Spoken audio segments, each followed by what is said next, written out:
Alright guys, so we're looking at Learn to Fly by the Foo Fighters today. I really covered the intro section with the octaves pretty well in the first video, so reference that. Just make sure that you're muting all the other strings you don't want to hear, and make sure you use the looping function, slow down features we have here at Guitar Animal for you, and have your tab sheets in front of you. That's key to this. Alright, so we're going to start off here with the verse section. There are many guitars in this band, 3 guitars. So we're going to look at the picking section of this verse part as well as the strumming section. I'm going to cover them both for you. The chords we're going to be playing are the first chord is it's based on a B major chord, but it's not really B major, it's a B sus2 chord. Sus stands for suspended, and what that means is we're going to be not playing a third in the chord, we're going to be playing a 2. If you don't know what that means, go over to our theory section. We cover all that stuff, and it can tell you what sus2s are and sus4s and all that kind of stuff.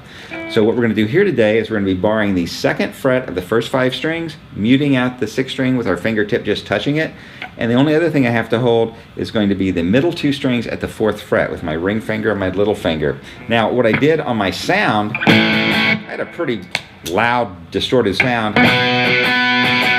That was my overdriven sound with a tube screamer on top of it. I'm just going to turn my tube screamer off, and it cleans it up a little bit. You can also back the volume down a little bit on your guitar and kind of clean that up a little bit for this. So on the verse, what we're going to do is hold that B sus2 chord, and we're going to be playing strings, this pattern, string 5, 3, 4, and then upstroke on the first 2 strings like this. Just let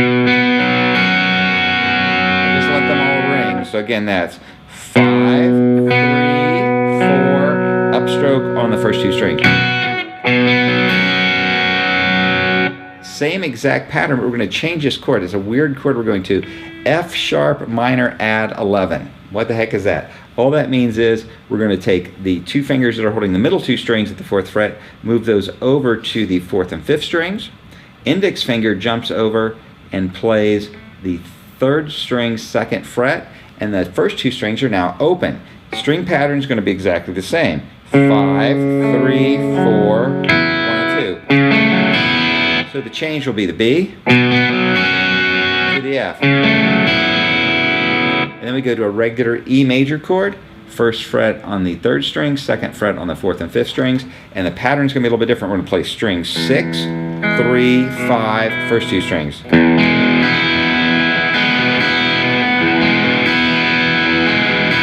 we do that twice, so the whole thing slow will sound like this.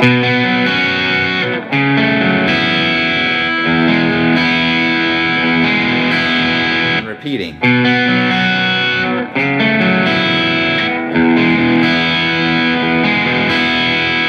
Now at the same time that's happening, you've got another guitar that's just strumming the same chords. The strum pattern is going to be down, down, up, down like this on the B, the F, E, and repeat, so like this.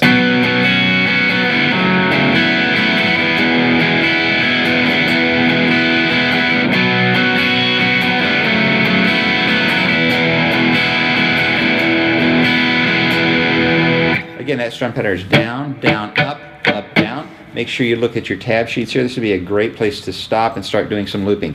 Loop the picking part, even if you have to break it down to each individual chord, that's fine. Slow it down with the slow down feature.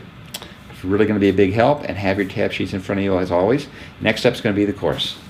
Okay guys, we're still in the verse section. The last part I showed you had a particular rhythm strum, down, down, up, down, and it does that 3 times through the chord sequence, going through the B, the F sharp, and the E twice. We do that 3 times.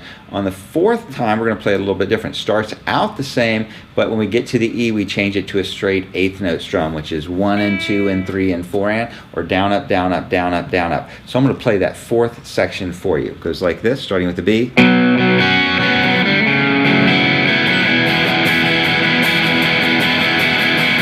This would be a great time to start cranking up the volume, maybe hitting your overdrive pedal.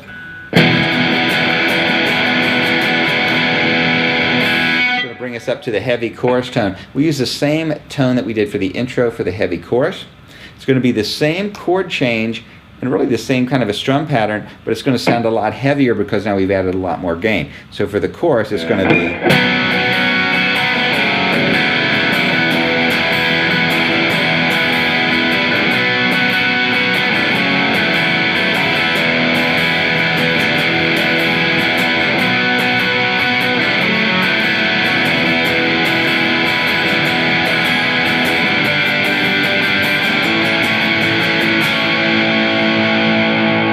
go back into another verse. Now the chords I was playing, I was playing the B sus2 chord. I was playing the F sharp minor 7 add 11 chord, big name for an easy to play chord.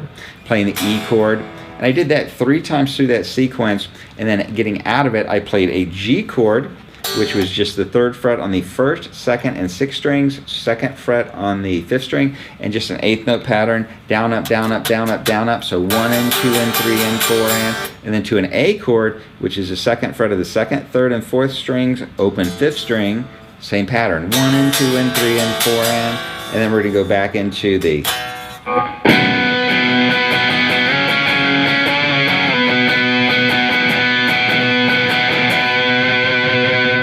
So make sure you use your looping functions here at GuitarAnimal.com and your slowdown features. Following your tab sheet should be a fairly easy song for you to get once you can play the chords. It's not really hard to play this one. There's a great video, let's see if we can link to it below this video, of Grohl and them playing on Letterman several years ago. They're all dressed like the Beatles, and this song is just a cool version of this song, let's put it that way. I followed that heavily when I was tabbing this particular song out, and I thought that was a really great version of it. So make sure you check that out. Comments in the section below. I'm Trent with GuitarAnimal.com. I'd love to hear you guys, and hey, stay tuned.